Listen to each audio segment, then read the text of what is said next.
If you are entering the market and you are expecting rock bottom prices and desperate sellers, you won't find them here. This is Celina Acosta with eXp Realty with your April 2023 market update for the Phoenix Metro coming up.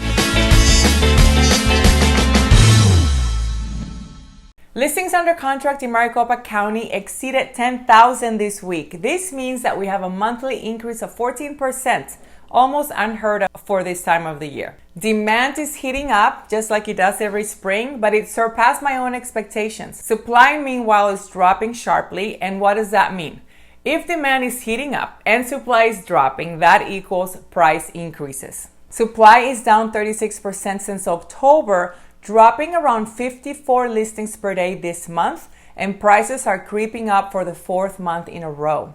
Now, 14 out of the 17 cities of the Phoenix metropolitan area are favoring the sellers, and some zip codes in Chandler, Phoenix, and the West Valley are on the market just 2 to 3 weeks prior to contract, down from 9 to 11 weeks. And the list price versus sold price ratio this month of April is 97.4%, meaning homes are selling within 97.5% of the asking price. If you need me to spell it out to you, if a house is listed for $600,000, it will most likely sell for $585,000, depending on the house and location, of course.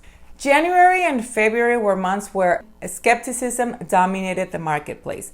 A lot of negativity and doubt.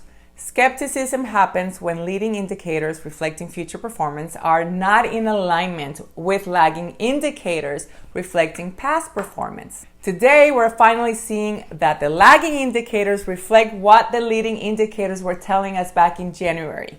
Sales price measures have now risen for 4 months straight, and while they're still down from what they were a year ago, the average sales price per square foot has recovered almost 6% since December. So let's talk about the elephant in the room, the interest rates. Yes, interest rates are a hot topic of conversation because they're so high from what they were the first half of 2022.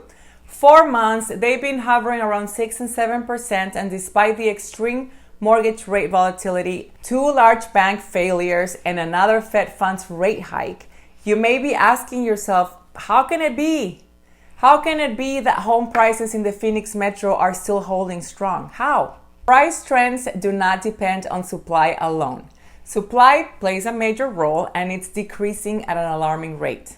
There are simply not enough houses for sale coming into the MLS to replace those that are going under contract. In fact, the MLS is seeing an average deficit of 54 listings per day since April 1st. So where is the relief going to come from?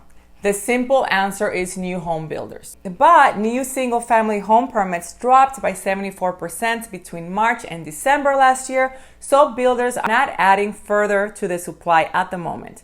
Even though things are improving for sellers, the current environment is not even close to the frenzy of 2021 and 2022. So I mentioned 14 out of the 17 major markets of the metro area are already considered sellers markets. So who are the 3 remaining buyer markets? The holdouts, Queen Creek, Maricopa, and Buckeye. Data indicates, however, that it's only a matter of time before these cities shift to seller markets. What is moving the needle and making sales happen are the seller-paid incentives to the buyers. These are coming from both the resale market and the new builds. The price points between $350,000 and $800,000 are showing 40 to 50% of the sales involved seller-paid closing costs, and in the West Valley, the areas between the I-17 all the way to Avondale and Goodyear are seeing that 70 to 80% of the sold homes gave out concessions. The median cost to sellers is around $9,500, which is typically used to temporarily buying down the buyer's mortgage rate. While sellers may not like getting these haircuts off their proceeds, they may be awarded the same benefit when they turn around and become buyers themselves. So this certainly helps moving things forward and closing deals.